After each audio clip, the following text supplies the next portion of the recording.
seen anything like that. No good. Wide right.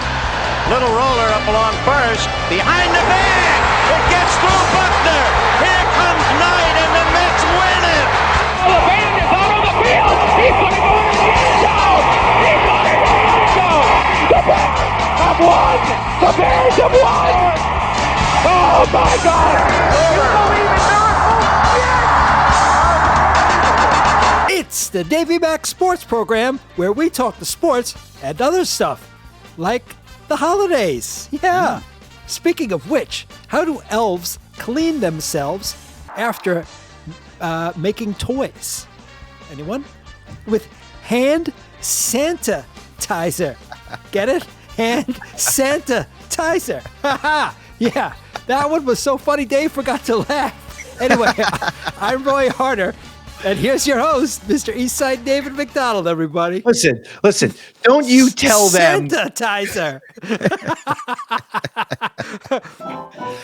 Don't you dare tell them what I forgot or remembered to do ever, you son of a bitch. You don't tell them what I forgot to do or what I remembered to do. I wasn't laughing because I was trying to break it down. Hand sanitizer. Hand sanitizer. That one I actually enjoyed. Yeah. But not enough to give you an LOL. Oh. Yeah. It was good, though. That was a good one. Thanks, Dave. I appreciate that. Yeah. I wrote it for you. It's just your execution sometimes. And I'm not trying to be mean because we missed you. You were off of our Thanksgiving episode. And everyone missed Roy so much, I said, screw it. I'm just going to go to social media and play our two band classics, The Shape I'm In and Up on Cripple Creek. I'm going to post those on the social media from last year. Roy had the audacity to head to the methadone clinic this year and not our Thanksgiving special. Yeah. I was hosting Thanksgiving dinner at the methadone clinic. So it was I was a little over my head with running all over the place. But anyway, you're back and you're better than ever. Did you have a nice Thanksgiving?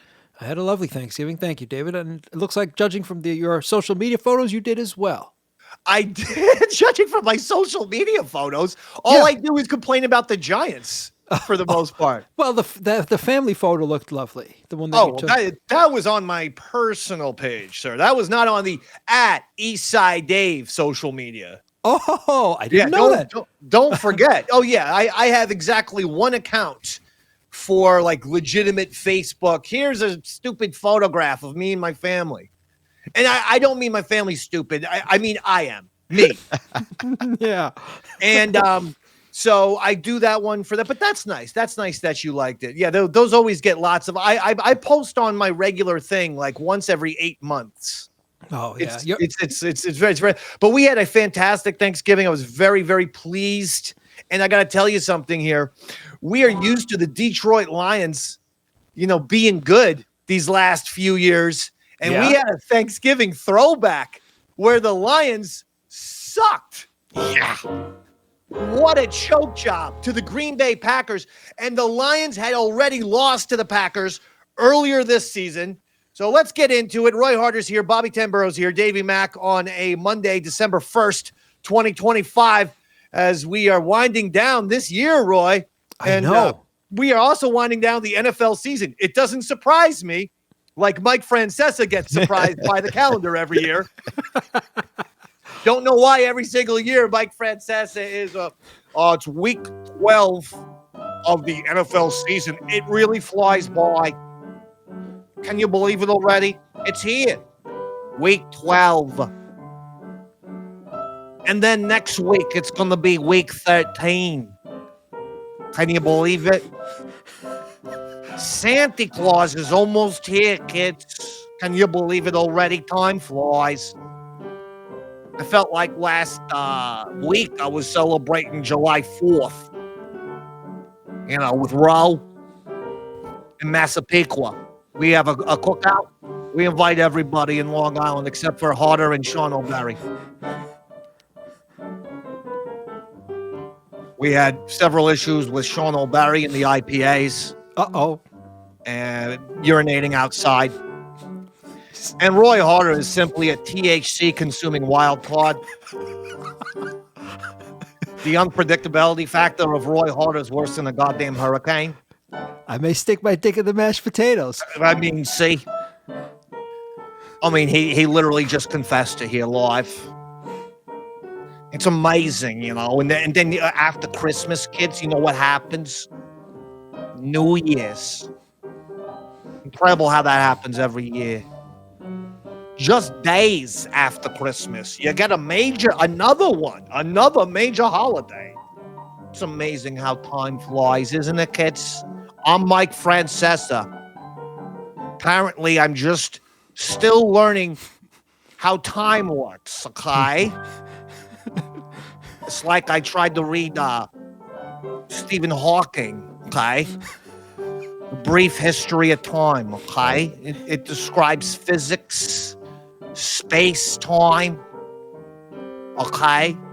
That if you had one time-traveling gate over here and another one over here, basically you could make a cone shape like this, and a spaceship could go through here and come out here. You'd have time travel, okay?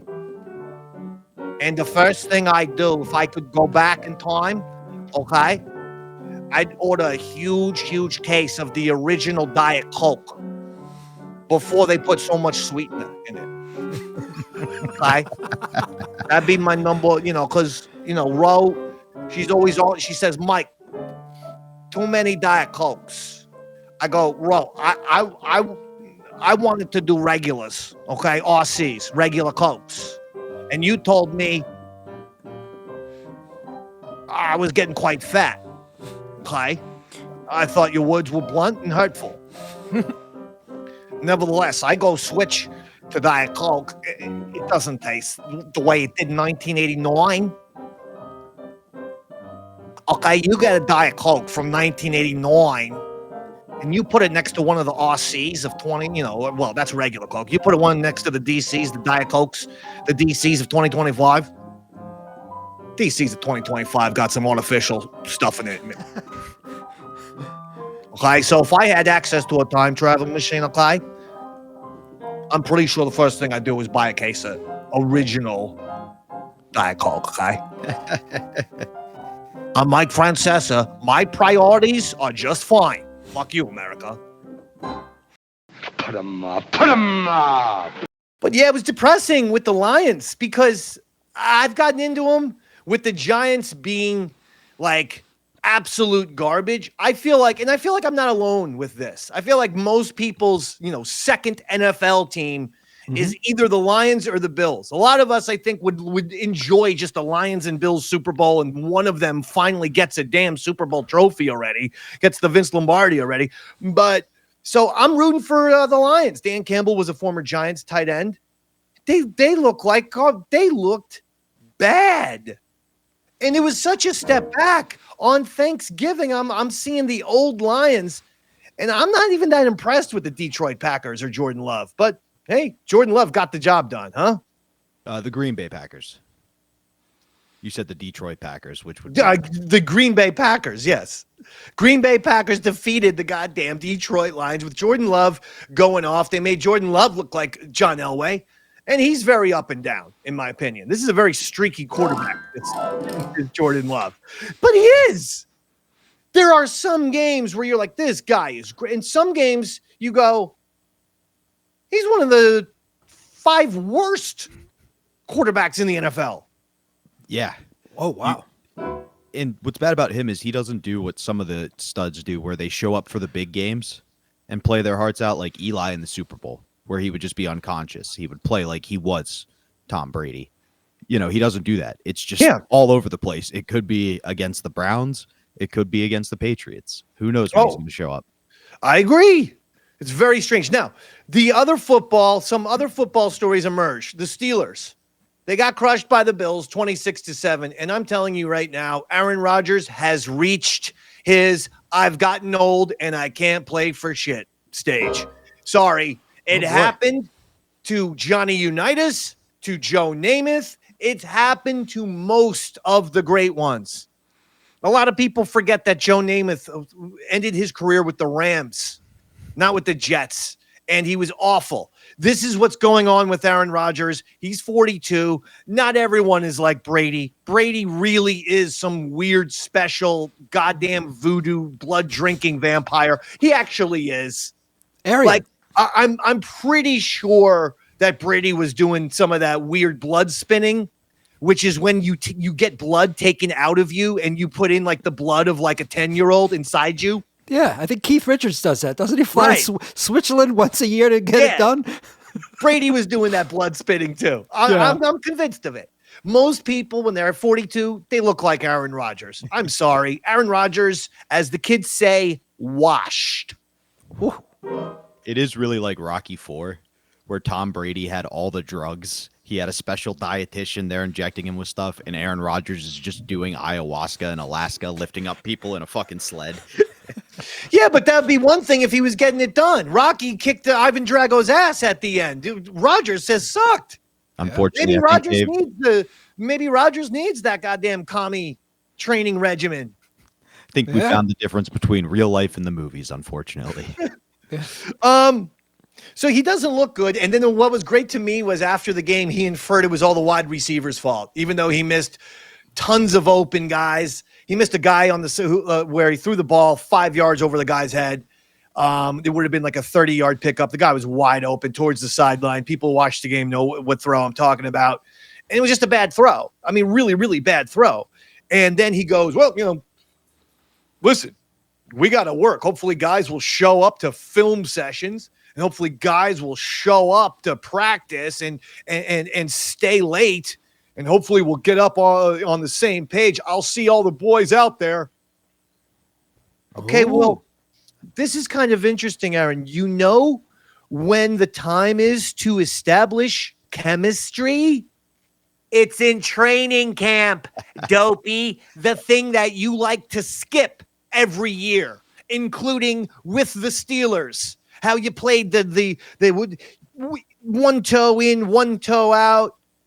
You did the whole, oh, maybe I'll be a Steeler, maybe I won't, maybe I'm going to retire from the NFL, maybe I won't, maybe I'll do this, maybe I'll do that, maybe I like pancakes, maybe I like waffles, maybe I like chicken nuggets, and maybe I like chicken cutlets, maybe I like a Slurpee, and maybe I like a slushie. Maybe I like chocolate. Maybe I like vanilla. Maybe I like Transformers. And maybe I like GoBots. You never know. That's basically what Aaron Rodgers is right now, with the keyboard player in tow. He's gone insane. He is the ayahuasca fried his brain and rotted his body. He can't throw a football, and then he goes, oh yeah, it's all the receivers. It's their fault for not establishing chemistry. The chemistry that was supposed to be established by working hard before the season begins. You skipped all that workout time before the season begins. That's why you guys aren't on the same page. That's why the quarterback and receivers don't have chemistry during the regular season. It's not a hard mystery to understand. You know what, Aaron Rodgers, put yourself on the Shizer list. Shizer, you're the one to read the Spicer. I didn't come into the show thinking Rodgers was going to be on the Shizer list. But you know what? The more I was talking out loud, the more it just felt like the right thing to do, Roy. He set you off. I noticed. I saw that coming. So he's done. Okay. Now we talked about the Packers being the Lions. Cowboys defeat the Chiefs 31-28. Kansas City is now 6-6. Meanwhile, the Cowboys are actually making a run here. Nice. I mean, I didn't see this happening. But the Cowboys have gotten the job done. Give them credit. They did not throw in the white towel, which in my opinion is usually a Dallas Cowboy way, just to give up. When the going gets tough, usually the Cowboys get going. They don't get going in terms of they flee. Yeah. They don't stay. Can I have a hot take here? Yes. I think this might be the worst thing that happens to the Dallas Cowboys if they make the playoffs and make a little run this season. And that's because Jerry Jones is going to feel empowered. Like he knows what he's doing. Like he's the smartest man in the room. And he's made decisions time and time again that have screwed the Cowboys. But if he can 100%. hang his hat on this, there's going to be no talking to him. Nobody's If the going to Cowboys had just kept Micah Parsons on the team, the Cowboys might be the best team in the NFC, because the NFC, no one is claiming that conference. Now, they just got Quinn Williams from the Jets. And the second they got a good defensive lineman, immediately they improve their defense and they start winning football games. So now the sky's the limit for the Cowboys. Who knows what could happen?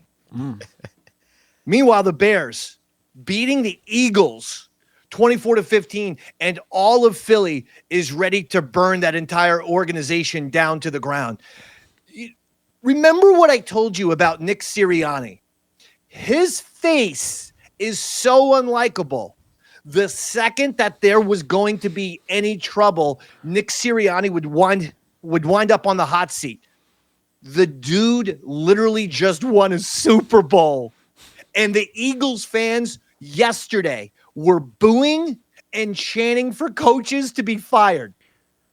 Wow. They won the Super Bowl in February of this year. Hey, Philly, I know you're a tough sports town. I root for New York teams. Get a grip. You just won the Super Bowl. That gives any coach. And by the way, I hate Sirianni too. I think he absolutely has a douchebag face. If you have a douchebag face, 9 times out of 10, you are a douchebag. I knew one person in my life. His name was Tom. I won't give out his last name because it would hurt his feelings. But I went to college with him. He had the ultimate douchebag face. Oh. Turned out he was a decent guy. Oh. We got into a fight one time, a verbal fight, but it almost turned physical when we were watching the Giants and Jets. Yeah. He was a Jets fan. I was a Giants fan. Okay. And one of the Jets players hit the Giant guy right in the head, slapped him right in the head. Upside the head, yeah. And I go, well, that guy kicked that Jet guy out. He has to be ejected. And Tom goes, he didn't do that on purpose. I go, what are you talking about? He literally just looked at the guy and slammed him and punched him right in the head. He goes, well, the other guy's wearing a helmet. He wouldn't do that on purpose. He'd hurt his hand. I go, you know what? I take back you not being a douchebag comment. Because now your douchebag face is matching your douchebag words coming out of your douchebag face. Of course he slapped the Giants guy on fire. This is like 1998. Look it up. Sometimes people are too friendly to understand football. They're like, why would you smash your helmet into somebody else's helmet? That would hurt. It's like, yeah, that's being a man. Yeah, of course guys punch you. By the way, no one's accusing football players of being Albert Einstein. No. These guys aren't rocket scientists. Of course these stupid lunkhead meatheads are going to punch each other while wearing helmets. Yeah. How about hockey, where they take their gloves off but leave the helmets on? Yeah. That's really stupid. Yeah. I mean, it happens. So the Giants, by the way, Seahawks destroy the Vikings 26-0. No J.J. McCarthy, but now I don't know about this Kevin O'Connor, who had been getting all the praise. He's a great coach.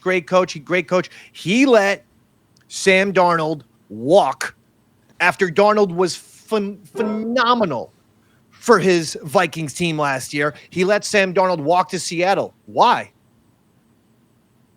There was actually no reason to do that. You had a proven quarterback. And let's be honest, J.J. McCarthy's not ready. He is the perfect example of a guy who needs to watch an actual starting quarterback for 2 or 3 years. And then if Darnold keeps playing well for 2 or 3 years, you say, oh well, we messed up with the McCarthy deal. Let's trade him to another team. Yeah. Especially when the argument is Darnold's injury prone. So now you've got a guy who could sit and learn from a decent quarterback who's probably going to get some opportunities here and there to show what he can do and see what he's learned. It's the perfect situation. McCarthy would have been perfect. Yeah, awful. Tonight, the Giants play the Patriots on Monday Night Football. Somehow, Joe Schoen, the general manager, survives. Don't ask me. I really don't know how. How have the Giants fired their head coach, fired their defensive coordinator, retained their general manager, who hired all of these people in the first place? It's what happens in radio. These moronic program directors. I'll just think of a random one in New Jersey, Carl Kraft. That's, again, random name, C-A-R-L space C-R-A-F-T. They do the same crap over and over. They never have any new ideas. And then people go, well, radio is dying. And it's like, because it's being run by the least creative, least imaginative people on the planet. In order to survive, things need to grow and change, adapt, and evolve. The Giants organization has not changed and evolved ever. It's the same BS. Their thinking stays the same. Newsflash, if a radio station isn't getting the ratings that you need, it's the fucking program director's fault. No one else's. Carl Kraft should have fucking been on. He should get shot into Jupiter because the guy can't manage a goddamn radio station to save its life. And then everyone gets laid off. And somehow he's like, well, times are changing. Times are changing because the Giants, they do the same. They fire all the coaches and they keep the stupid general manager there who made these mistakes. We have seen this happen before. It's why the Giants are on a never-ending death cycle of bullshit. Wow. With regards to the radio program director, he thinks it's the exact same thing. Well, our research shows us that people like hearing hits. So we're going to play the same Godsmack song and the same Creed song and Nickelback song that you've heard 50,000 times. Yeah, In the past year, we're going to keep doing that because research dictates that's what people, no, they don't. No one wants, in an age where everyone has everything on demand, where everyone has shit, people don't want to hear the hit for the billionth time. But if you had an innovative mind, you'd say, why not become the first radio station that plays deep tracks? We're going to play Rolling Stones, Guns N' Roses, the Beatles, so on and so forth, but we're going to play their cool shit that never gets played on the radio. In other words, we're going to do something different. Same thing with the Giants. Why don't we do something different? Why don't we try to hire a general manager who knows what he's doing? And let's not have a general manager conduct a search. Let's ask the general manager, who do you want to hire as head coach? Give us 3 names. Give us what the culture is. Give us the names of the coaches that you want. Let's get on the same page right now from the very beginning. But Joe Schoen, the fact that he has a job still with the Giants is an absolute disgrace. The more I think about it, Joe Schoen, Shizer. Shizer! You're the one that we despise. I'm not putting up with it. The Giants fired 2 of the 3 people that they had to. Come on, G-Men. Death comes in 3s. Axe, Joe Schoen. Oh, and let me tell you something else. You know who could be the Giants head coach? Who's that, David? Well, his name is John Gruden. Oh. A lot of people might be unhappy with that statement. Look, here's what I want as the new Giants head coach. Playoff success, head coaching in the NFL experience. That's it. I don't want a coordinator. I don't want a college coach. We need to do what we did with Tom Coughlin. Get an adult in the room. Hire a former NFL head coach who's had playoff success. That's what happened with Coughlin. So you got Mike Tomlin. If the Steelers decide to part ways, and they might, they're 6-6 now. You got Mike McCarthy. You also got Johnny Gruden. You got the little Hellraiser, John Gruden. You got he's going to be lots of fun. He's going to have nicknames for everybody. He's going to have a kind of a Yosemite Sam thing. And yes, there was a scandal where he used very colorful language in emails. And that's why he got fired, Roy. Do you remember? I don't remember what the exact words were. You want to refresh? Someone in the NFL somehow hacked into John Gruden's emails. These were emails that he sent to, I think it was either other NFL owners or maybe even a couple employees of the NFL himself. And he was using some very colorful language. Okay. About different groups. Robert, do you remember the groups? I think it was African Americans, Oh. homosexuals, mentally deficient individuals. Some might say special needs. Oh, nice. Wow. Okay, I do remember the African thing, which was wasn't he saying it as a compliment, like this wide receiver has so much speed. He should, I mean, again, this is his words, not mine. In fact, I'm going to come across very racist if John Gruden didn't say that. Yeah, no, But- I really had to phrase how I said it carefully. I really wanted to Didn't give it some he thought. say something like, this guy is so fast, he could be in Africa chasing down zebras and shit? Something similar. I'll find the exact quote for you. I shouldn't have even said that. I'm glad you did, though, David. Now it's out there.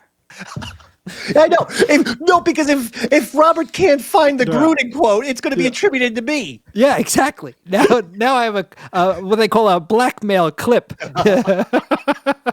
I don't believe that was the exact quote that got him in trouble. He did say something like that, but in the emails. But the one that really went after him was he referred to a player's lips as the size of Michelin tires. Okay. So what? Gruden. Yeah, I mean, That sounds like a compliment to me. But I got nice full lips. What's wrong? What's He's a wrong good with kisser. that? He's a good kisser. Yeah. I get what he he's had saying. some very off the wall things to say. Let's just put it at that. But at the same time, if I'm John Gruden, and I do believe he sued the NFL, it's like, whoa. These are private emails. Whoever leaked them, complete invasion of privacy. Yeah. So in some ways, Gruden's a victim. Here's my only reasoning why I say John Gruden. First of all, he checks the boxes, former NFL coach, playoff success, and like Tomlin and McCarthy, even won a Super Bowl. But look at who predicted what was going to happen to the Giants quarterback, Jackson Dart. Keep one thing in mind. Brian Daboll, the Giants head coach, designed more quarterback run plays than any team in the NFL. No team in the NFL had as many designed plays for the quarterback to run as the Giants did. Okay, not even Lamar Jackson and the Ravens or Josh Allen and the Bills had as many designed run plays. In other words, Daboll was just run. Well, here's the problem. He's 50 to 150 pounds less than a defensive lineman or a linebacker. And when he runs, he's running into those guys. Yeah. So what you're doing, Brian Daboll, is setting this young man up for Concussion City. And guess who's been in concussion protocol 4 times now? Who's that, David? 4 times Jackson Dart has had to head into the blue concussion tent. So that's another reason why Daboll needs to go, but also Joe Schoen needs to go. Joe Schoen signed off on that philosophy. Joe Schoen was all about, let's run Jackson Dart basically until we kill him. Yeah. Look what John Gruden in the summertime had to say about Jackson Dart. You are one tough son of a bitch, aren't you? Yes, sir. When you see these rushers beating down on you here, why don't you abort the play and take off? Why do you stand in there and do this?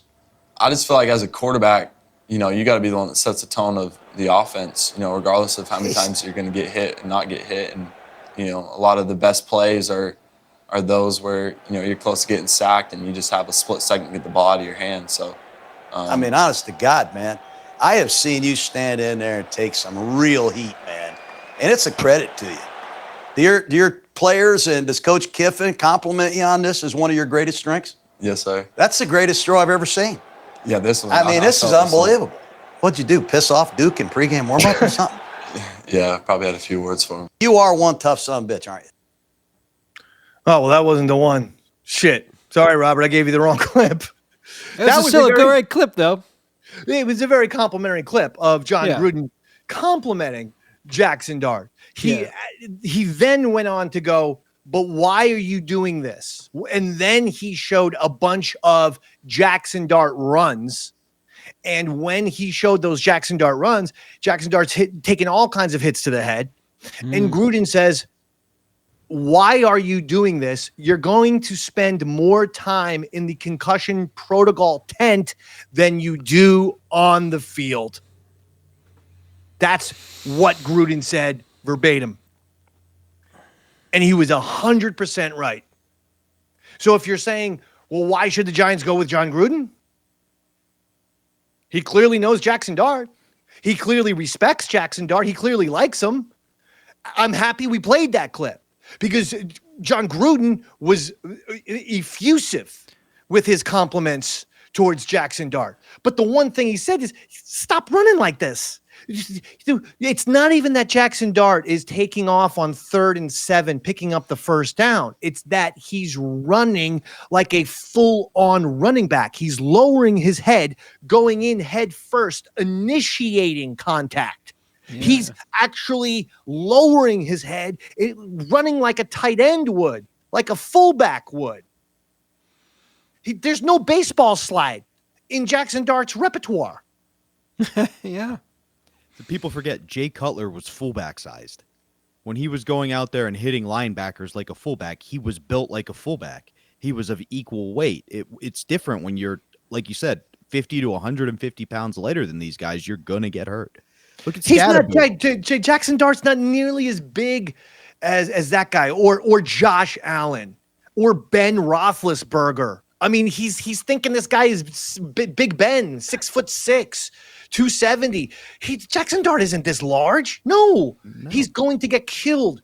And the fact that Gruden he knows how talented Jackson Dart is, but also warned him, you got to change how you play, is why John Gruden is a very, very interesting choice to be the next head coach of the New York Football Giants. I'm throwing it out there. I'm sorry. You know, and he's a little, like you said, a little controversial. So maybe if you got somebody in there as the general manager who is a little more conservative, well-known, shown he could be adult, like Jim Tressel, say. The Giants have nothing to do with former Ohio State coach Jim Tressel, and the fact that you randomly bring him up trying to get him a paid position in the NFL is absurd. If he does get a paid position, do you think he would reach out to me for all the PR work I've done? Moving on from Robert's crazy comments. The SportsCenter douchebags are back.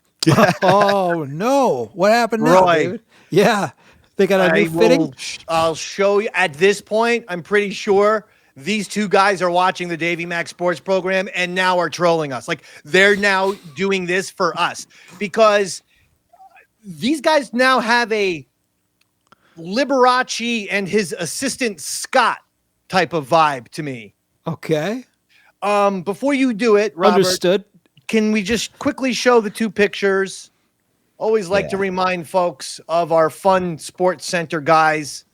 These are the guys who host SportsCenter Sunday mornings, and then they'd have another thing. There's our friends Ben and Dover doing a piggyback ride. Yeah. Yep. Ben's on the bottom and Dover's on top. And he's pointing, and then here's the one that I that first had these two douchebags get on my radar. This is a banner ad on Disney for ESPN and for SportsCenter. Now remember, SportsCenter, right? Sports, male demographic, right? Yeah, Sports. yeah. No, men, right, Roy? Sports. Oh, yeah, I get it. Sports. Roy, would you say sports are good for a male demographic? I would say yes. You David. would. You would Definitely. say that. Roy. Definitely. You would definitely say that. Stake my career. So in order to attract the male demographic, aka 99% of the people who watch SportsCenter, they decided, let's have a poster of hair and makeup where one of our guys is getting powdered and the other guy is getting hairspray applied. It's one of the daintier, most feminine things I've ever seen in my entire life. Look, not that there's anything wrong with it, but unless this banner ad is on some sort of, with all due respect, gay dating site, I don't know what type of audience you're trying to target, because you're certainly not trying to target men, the male demographic, with an ad like this. Look at this, Robert. I don't want to throw stones, but Roy did disappear for a second, and I did hear a hairspray noise in the background, and his hair is looking pretty good today. Roy is not like that. He's never been this vain. Dude, no, not at all. These guys are the poster boys for vanity. They love themselves. I've watched them on SportsCenter. These two think that they're funnier than, Jerry Seinfeld and Larry David. Yeah. They've got all these little inside jokes and things like that, and they couldn't come across more awkward and cringier. They are about the most unfunny people I've ever seen. Well, based on this fantastic hair and makeup ad, check out a brand new commercial where they're talking to each other about the deals of Black Friday and what they're going to do with the shopping. Okay. Holy smokes, dude. A ton of good Black Friday sales. What are you getting this year? Like, Lego sets, Squishmallows, electric scooter, probably some puzzles, maybe some video games, some for the trampoline, stuff like that. Yeah. What about your kids? Well, not all about you, dude. I was literally thinking about that's it. I don't want to see any more of Randy and whoever the Filipino man is. I hate them so much. It's not even funny. I hate them. First of all, Robert, can you go back to that video on mute? Just on mute. Yeah. Because I don't even want to hear their voices anymore. But my God, do they reek of unfunny smarminess? They're probably like the funny guys at SportsCenter, like at ESPN. But then you take them away from a sterile corporate environment such as that, and you put them next to actual funny people. And I'm telling you, these guys are the lamest, cringiest motherfuckers on the planet. I gotta take it a step further. I think they're the two corporate safe funny guys that, like, the corporation comes in and goes, "These are the senses of humor you're allowed to have." Because that's what I'm saying. That's what I'm saying. They're the funny guys at soul-sucking, dentist office ESPN. But, like, you think about it, Kevin Garnett pops on all the time. Kevin Garnett was one of the greatest trash talkers of all time. You don't tell me he's funnier, but they're like, no, you got to be funny like Randy and Travis. They're clean. I hate them. I hate Randy. Is that the other guy's name? Travis? I just made it up. I don't know why I thought Travis was a gay name, but... I am pretty sure we're going to see Randy and the Filipinos 69ing each other at some point. Like, instead of the top, like during the top 10 list, it's like number 4, and you're seeing the highlight, but nothing's happening, and the camera pans over, and they're actually fucking each other. Sports is all about chemistry. You got to have good chemistry as a team. One way we like to have chemistry is a thing we call 69ing. I mean, first of all, again, I've been on shows. I've had television experiences. I've had other media experiences. You're not getting ready with your buddy with the shirt. First of all, how many tugs of the collar do you have to do? The guy who kept fiddling with his shirt. It's like, dude, you button the shirt, you're good to go. The other guy kept working on the cuffs. It's like it should take you no less than 2.5 seconds to button your finger cuffs. If you can't do that, you're a 6-year-old. Yeah, that shirt's not your cock. Men no can matter how button much you tug, you're not growing muscles. I don't think they're called finger cuffs either, David. That's something very different. Sorry, did I say finger cuffs? You said finger cuffs. I think you meant to say your cufflinks or something. Yeah. Or and if you're attempting to fix your cufflinks and you start finger cuffing someone, you're probably a sexual predator. That needs to be said. But no, yeah, these sports, it's who is the audience? Yeah, it's definitely a little dainty. No, the audience doesn't exist. Everything that Disney grabs, we now need to make it for chicks. Because you can't tell me that this act isn't for broads who they're trying to go for some bizarre, mysterious, unknown, imaginary demographic that both Star Wars and Marvel have failed to grab, which is the female I don't exist because I don't like sports, Star Wars, or Marvel audience. Like, here, we could make trillions and trillions of dollars just appealing to men, or we could lose money, sink all of our franchises into the toilet by ignoring men, shitting on them, and then saying, hey, now we have to appeal to women. Just randomly blew out of nowhere. Now, whose fault do you think this is, David? Where does this all stem from? Disney's. But how many times are they going to repeat this mistake? It's beyond comical. It's like there's something truly, truly wrong with it, to the point where you feel crazy. You feel crazy that everything they buy that is aimed at men, they just say, well, bullshit, women have to be involved. And then slowly but surely, it's not women have to be involved. Women have to actually take over. Women have to dominate everything. It's Taylor Swift's fault. She came to these NFL games. They saw the women tuning in and the numbers blowing up, and they said, double down on the stuff for chicks. She's the reason for the teardrops on the NFL's guitar, Dave.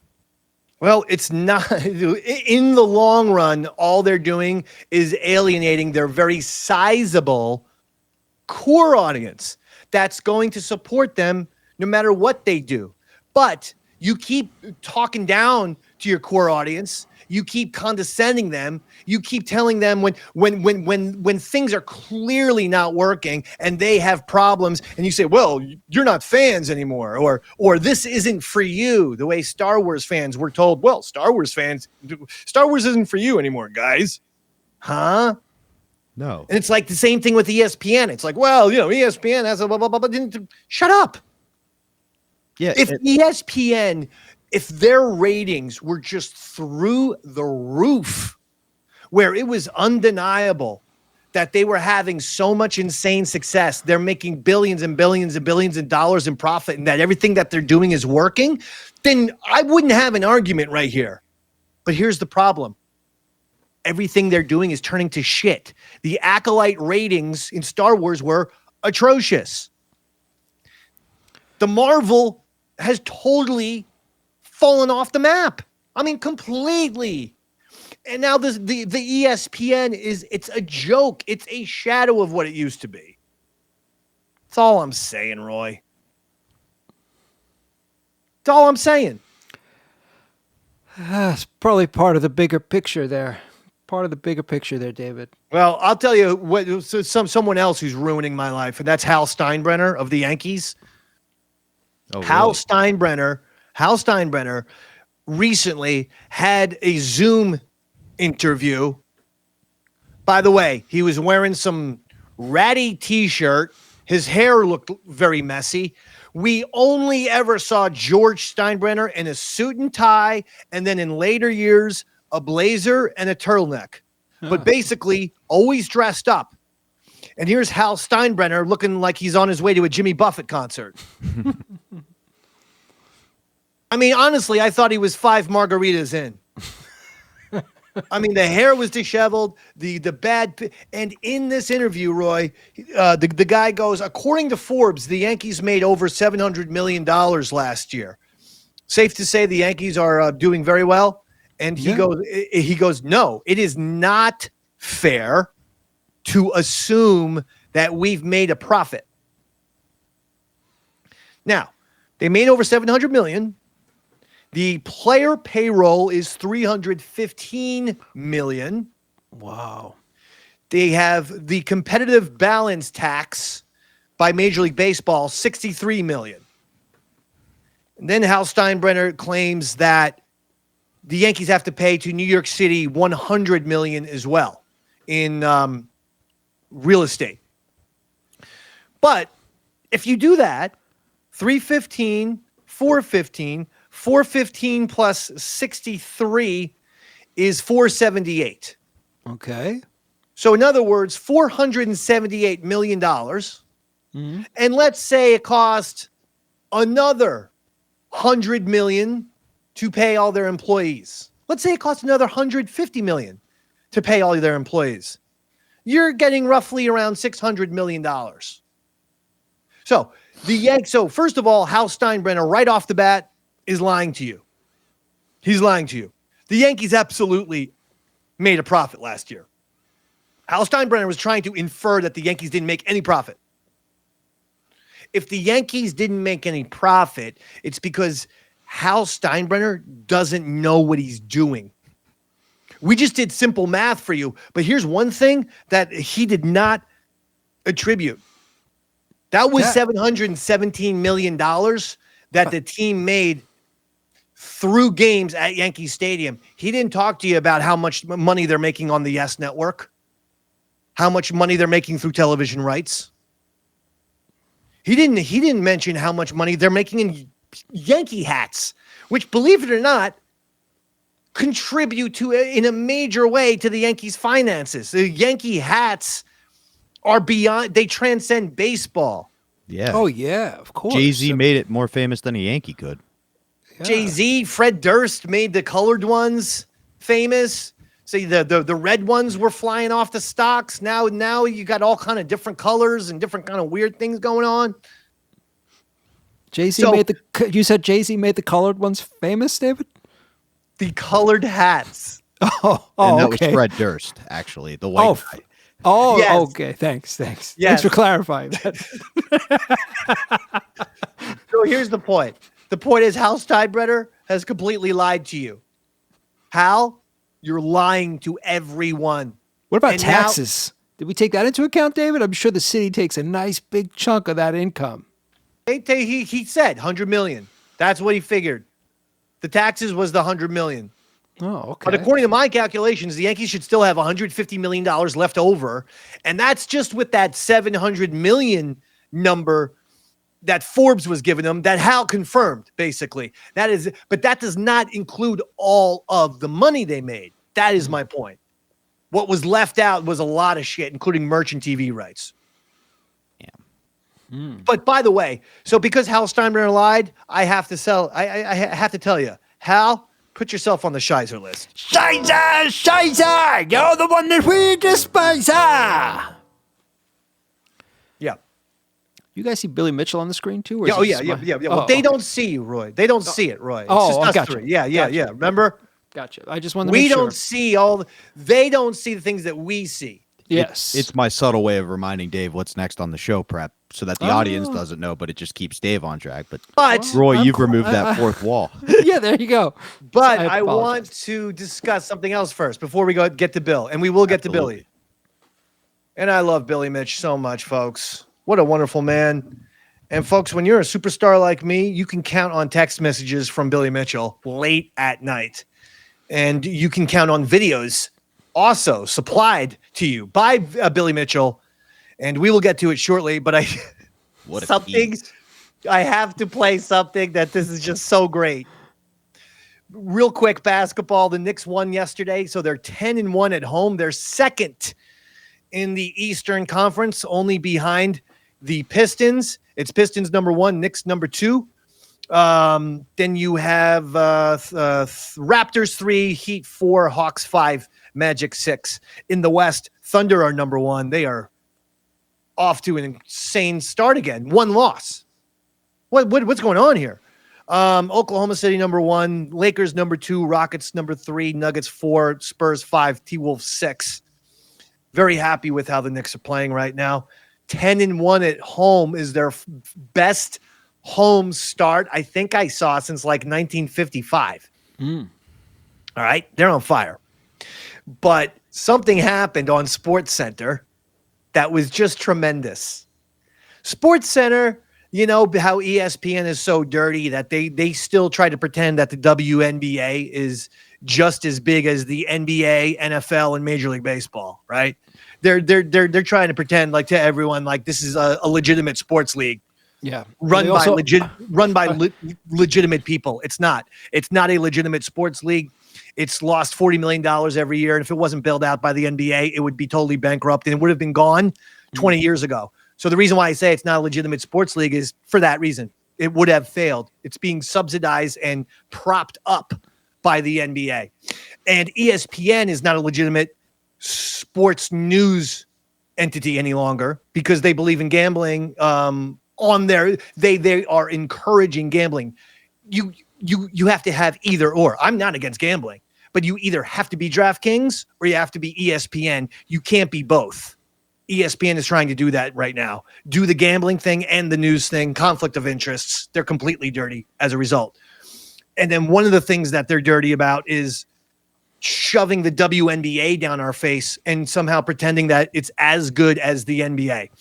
In the NBA, you probably get like 10 dunks a game, by the way. So considering that you get that many dunks a game, and that's just the Davey Mac stat. I don't know exactly what the real statistic is, but I think that's a pretty safe bet. Between both teams, I'll say 10 dunks a game. Here is on live television, the SportsCenter guy saying, we're going to head to break, but we are here with WNBA superstar Brittney Griner. You may remember her from the Russian prison episode. But he didn't say that. Well, I wish he had said that. He didn't. He's just like, here's Brittney Griner. By the way, she is 6'9", apparently.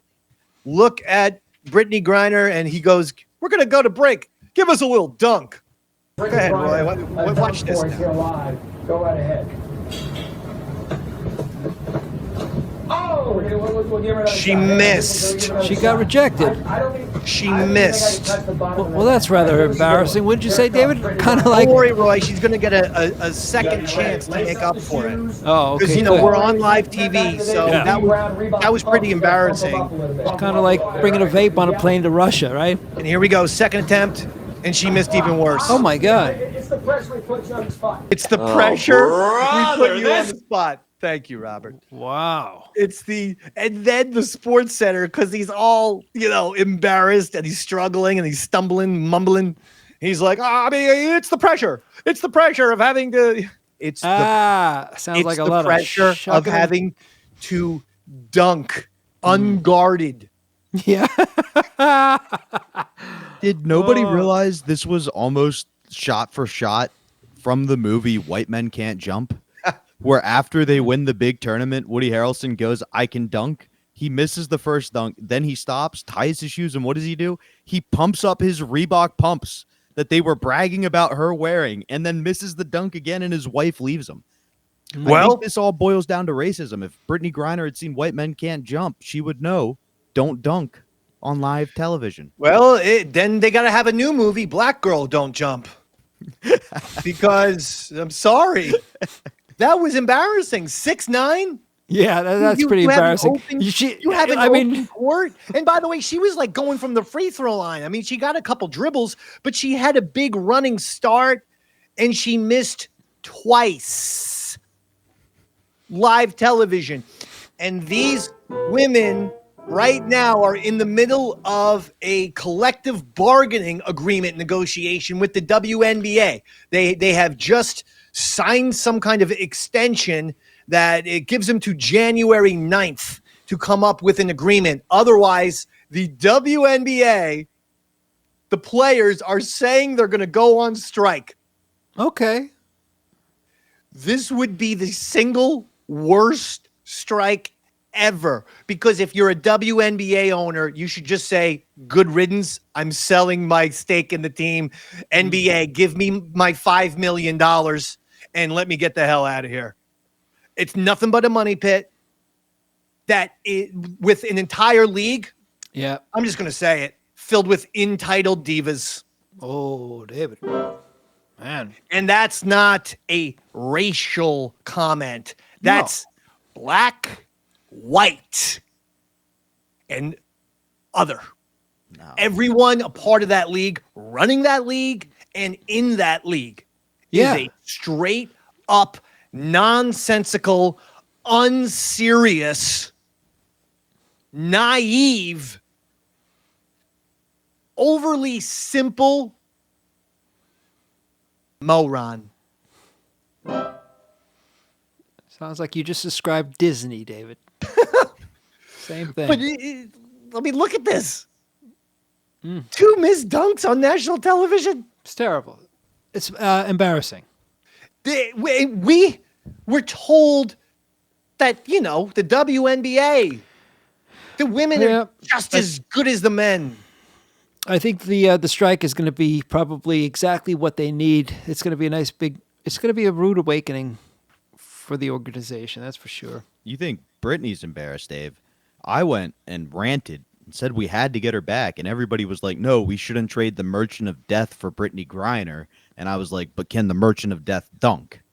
And the answer was no. And I was Apparently like, then not. we should bring back Brittney Griner, but apparently she can't dunk either. So I see let's see if we can get trades backsies. I mean, it's true. We made that deal assuming that she's the best center in all of the WNBA. She's supposed to be like Victor Wembanyama at this point. And the last time I checked, Victor Wembanyama, he can actually dunk the ball through the hoop. Yeah. Like he's not going to miss dunks over and over and over again. This was so embarrassing, and it was the WNBA in a nutshell. The WNBA slogan should be WNBA, not nearly as good as the NBA. Tickets half off. Yeah. Like, just be honest with yourselves. But I'm glad that you had so many strong, vehement opinions when Caitlin Clark made your stupid league a phenom 2 years ago. I'm glad that you just were so arrogant about who should watch the WNBA and who shouldn't watch. And well, you guys are all the Johnny-come-lately. You mean new fans? You mean new fans and new audience, which the WNBA desperately needs so that they don't lose $40 million every year and go bankrupt? New fans are how you're going to have success. But the new fans, because of Caitlin Clark, who started watching the WNBA for the first time last year, we were all shit on. Because, well, you don't understand it. The WNBA, it's just as good as the NBA. You just don't understand it. Okay, I guess I just don't understand it then. After seeing that dunk, you know what? I don't fucking want to understand it. The basketball sucks. I'll watch a high school game. Finally, we discussed it. I got a text message from Billy Mitchell. I'm going to read it to you. King of Kong, here he is. Sir, I'm sending you a video that you should repost on your page, which I didn't do. But I said I'm going to play it on the show. And you should react. You should play this video on your show and react to it. Okay, I love a challenge here. I like how he wrote and react to it. Yeah, it's We current. Have we ever played a video and then just after the video was done, we just stared silently at the screen? We did a few, I remember we had a run of crowd reaction videos that did very well on the viral. But that's my point. That's a reaction video. We should do the first ever non-reaction video. Oh my God, that would be so funny. The next time Star Wars does a trailer, I'm calling it right now. We are trademarking it live on this show. The next time there's a big trailer, we have to hop on Zoom. All three of us go and we play the trailer and just stay completely stone-faced. A non-reaction video. Non-reaction video. I love it, Dave. I'm in. That'll be tougher than you think. Like that. Just a stone face. Okay. Just like that. We can try. But anyway, Billy wanted us to play this video. We're not going to play all of it. It's 10 minutes long. Oh. But, but what I will do is at least play one question. And maybe it can be a fun little thing where we go back to this and we play another question every once in a while. Okay, I like that. Okay, so let's just play one question. All right, we're here. Billy Mitchell. Here's Billy Mitchell. Video game player of the century with our favorite subject. It started years ago, and it was always a big hit. So now we're bringing it back. It's Hate Mail with Billy Mitchell.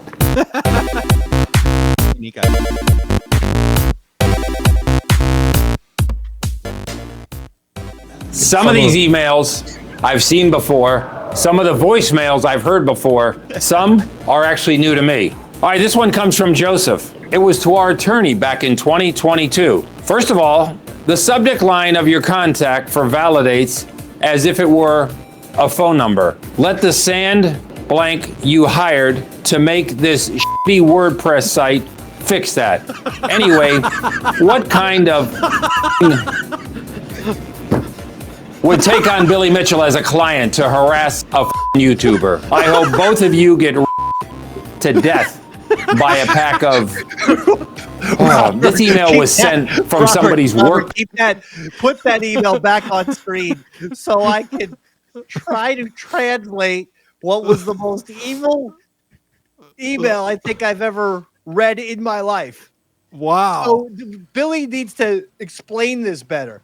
These are emails that people are giving Billy's attorney. Yes.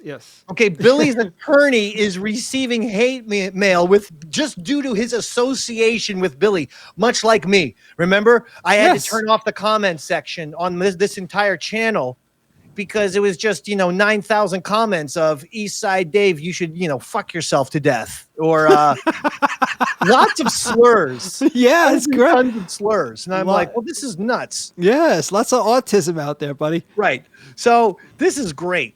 First of all, the subject line of your contact for validates it as if it were a phone number. I don't even know what the hell that means.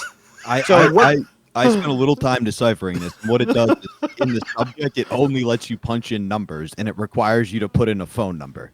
Okay. Oh, well, Jesus, If you look at Joseph. the email, it says his name, his email, and then his phone number. So what this is so you can track who's harassing you.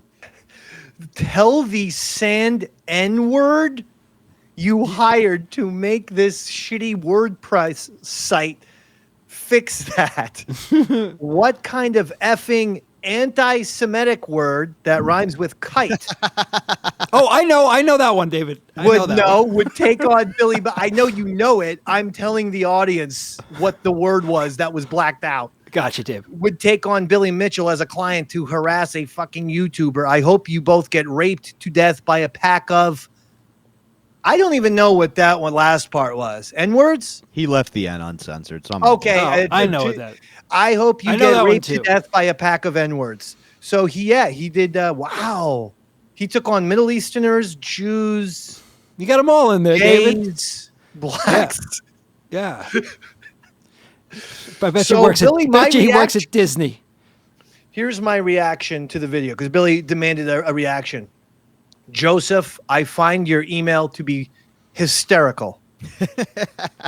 Those were some of the funniest jokes I've ever read in my life. Slurs don't necessarily have the same effect on me, Eastside Dave, that they do on other people. I hate to say it. My first reaction is to chuckle. Then I realize, I shouldn't be laughing at that. So then I stop and I go, that's terrible. But unfortunately, when I hear slurs, the first thing I do is often chuckle a little bit. Yes. I'm sorry. This has to be a 12-year-old kid. Come on. Yeah. It's not a great death threat or a piece of hate mail, because you want to figure out something that's going to get Billy upset. You see? Now, Billy's a very big he's very pro-America. Maybe if you took some shots at the grand old flag, maybe that would be the trick there. I don't know. I'm just saying that in terms of upsetting someone, this isn't going to upset people. I mean, Billy, nothing upsets Billy. He actually has the thickest skin on the planet Earth. That's a fact. Now, don't forget, as the first ever and only video game wrestling manager, and specifically Billy Mitchell's first ever video game wrestling manager, Mr. David, Mr. Eastside Dave, Mr. Champion. Don't forget, I represent Billy. So that's not going to get under Billy's skin. And as far as his manager go, I'm going to find something like that to be downright hilarious. Emails with lots of N-words and sand ends. That makes me chuckle. Am I saying that's the right thing to do? No, it's not. It's not proper to laugh at these things, but I do. I'm being honest. I don't think you can blame me on that. Now, after I laugh, then I go, that's bad. Also, not a great way to get your question answered. Like, if you're asking who would take on Billy Mitchell as a client, that's fine. But then following it up with, I hope you get raped to death by a pack of Ns, is not a great way to get that person to respond. Yeah. And also, just with the random and scariness of this question, I thought the name on the email was going to say Roy Harder. Because I feel like this is our gimmick. I feel like we're the people who gives Billy the insane questions. But this was more of just an insane attack or hate mail. I guess he was proper with his description. It's hate mail. This is definitely hate mail. Sure. It's hate mail. Roy, how would you react if you opened up an email on your computer and someone was saying that to you? I would probably I don't think it would actually get to me, but I would probably mark it as, have a chuckle, and then I'd mark it as junk. If I got another one from the same guy, I'd probably report it to the police. I would. I'd let that I've be a had trail. to report things to police. I've had to. Of course, yeah. Didn't want to. I know, and I'm still paying the price for that, David. That will do it, friends. I gotta get going. Holy cow! Yes. I didn't even realize what time it was. Yeah. All right. All right, listen, guys. Wonderful. I'm happy that you had a good Thanksgiving. I mean, Robert, did you have a good Thanksgiving? You didn't tell us. Oh, I had a great Thanksgiving. I had a big show sold out the night before Thanksgiving at the Harrisburg Comedy Zone. It was a lot of fun. Had a show Saturday, had a show yesterday. Just living the dream. Awesome. Anything else to promote? Sure. The December 11th and 12th, I believe, that weekend I will be in Altoona, Pennsylvania. And then the following weekend I will be at Dead Crow Comedy in North Carolina with our buddy Aaron Berg. Awesome. All right, Roy Harder. Very nice. Nothing to plug here, David. That's I it. had a great Thanksgiving. Thank you. I'm thankful for both you guys. I've just been very busy, though. Absolutely. These are busy times, really, really busy times, and I get it. Make sure you're tuning in and watching Modern Day Man, Davey Mac's Tales from the Satellite, Eastside Dave TV on Twitter, social medias at Eastside Dave. For Bobby Tamburo, Roy Harder, my name is Eastside Dave McDonald. Good night, everybody. Thank you.